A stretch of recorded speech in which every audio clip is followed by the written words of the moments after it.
Mayor Olivia Chow speaking now live at City Hall. Let's listen live. It's about caring for one another. And today, coincidentally, as we mark Budget Day, we are charting a path towards building a city that's more caring. When I became mayor last year, I heard the cries of Andrea Magalhaes. And she said she hopes officials can hear the pain in her voice. And she wants them to imagine it is your child that could be murdered on a subway when they're making decisions about whether public service deserves funding. She wants us to remember that. We need more social services, she said. We need more investment into physical and mental health. We need more support for housing, said the mom who experienced horrible, unbearable pain. Well, today, Andrea, this city official, this mayor hurt you. My budget delivers a city that is there for people when times are tough. A city with reliable, affordable, and safe transit. Where you can find an affordable place to live. Where people aren't left out in the cold on the street. It is important because people need to feel safe in your neighborhood and on transit. This budget is how we get our city back on track, even though I inherited a huge $1.8 billion shortfall. Over the last few months, when I was listening to tens of thousands of people at local meetings and in deputations, in telephone town halls, I thought of how in the worst period of her life, Andrea Magalhaes received so much love. She said this community is just amazing. And she urged people to raise their voices so they can be heard. And this is what she said. More needs to be done to help people in crisis. More needs to be done so that people don't get to the point where they are in crisis, she said. Well, Torontonians heard her call. When asked, thousands of Torontonians said they wanted us to take better care of each other by investing in housing, transit, public safety, and neighborhoods. This budget helps build new rental housing where 24,000 families will find new homes. And just this year, we will have thousands of Torontonians that will find affordable homes so they don't have to make the choice of skipping meals or turning off the heat or just paying rent.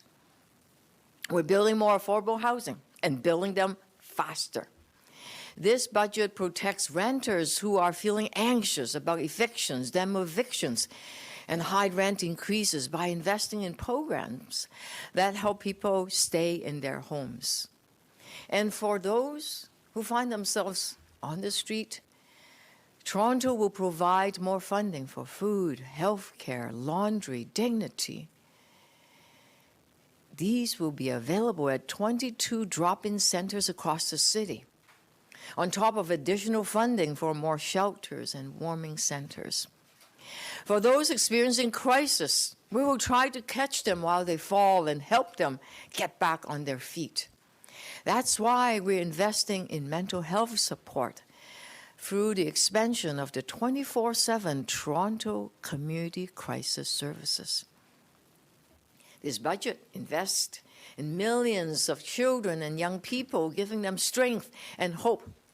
200,000 kids will grow up stronger because of nutritious food in schools, especially at a time when family food budgets are getting squeezed by rising food prices. Thousands of young people will excel in sports, arts, and culture, learning leadership skills, finding themselves and developing deep friendship through youth hubs in libraries, community centers, and other public spaces. We are building stronger neighborhoods by investing in grants in youth programs and local neighborhood organizations. Scarborough Transit riders will save 20 minutes a day when we finish building the busway along the Scarborough RT. All riders will see TDC service improve, but will not have to pay more. We're taking a holistic approach to safety. We're hiring over 160 highly visible TDC workers, so there are better customer services and more eyes and ears at subway stations. We have 40 new traffic agents, so drivers, cyclists, and pedestrians obey the law, and TDC riders get a smoother and faster commute. We're sending the right people to the right cause with our crisis line, while also funding hundreds of more firefighters, ambulances, and paramedics, and police officers. We're getting the basics back on track through a new $50 million Back on Track fund for urgent state of good repair, like fixing potholes, beautifying our parks and public spaces across the city over the next 2 years. We're able to do all this investment because all levels of government are listening to Andrea's call for better funding to public services. The provincial government stepped up through the New Deal for Toronto, uploading the Gardner and the DVP, and provided funding for shelter, housing, transit, and more. The federal government stepped up big time for our city to help us build more housing and sheltering refugees. Yes, we inherited a $1.8 billion budget hole created by the cost of the pandemic and the past financial strategy that didn't make hard choices. But we're fixing the mess. And we are building the budget. While we're doing it, we found over $500 million in savings for a diligent line-by-line review. Andrea told us that she did not want things to go the way they were going, so we are getting our city back on track after years of decline. Even with all our hard work, we still needed to increase revenue, so vital city services will improve. So homeowners will have to pay less than $1 a day. Renters will not have to do so because we are lowering the multi-residential rate.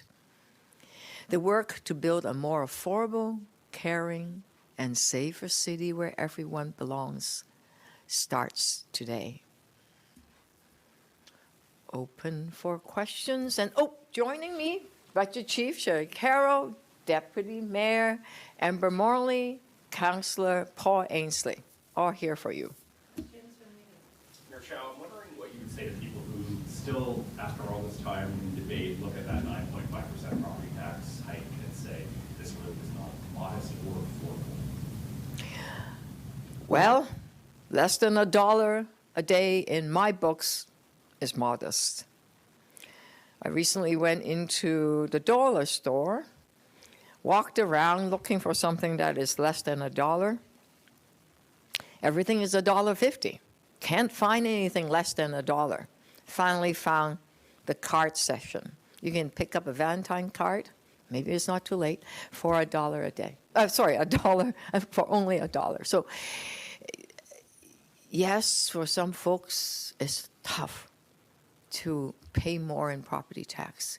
For those people, we have a tax cancellation program, a tax deferral program. We have those programs to assist them.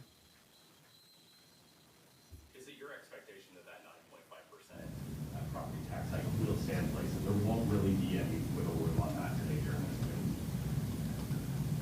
Well, we have to invest, and we have to stop the decline. People voted for me to bring the city back on track, to change course, to fix those potholes, invest in public transit and housing. We can't do that without paying for it. Just won't work. That's magical thinking. Won't work. Been doing that for a while, which is why we got the $1.8 billion budget hole. That's one of the reasons. You have to pay your way. And if not, You just rack up debt and use up all your reserves and keep going deeper into the budget hole, which unfortunately I inherited. All right, that is Mayor Olivia Chow, about 20 minutes ahead of presenting her first budget as mayor, too. Of course, her fellow city councilors this morning down at City Hall. She's really touting this as, as much as it's an increase, she says it comes out to about $1 a day for the average Toronto resident.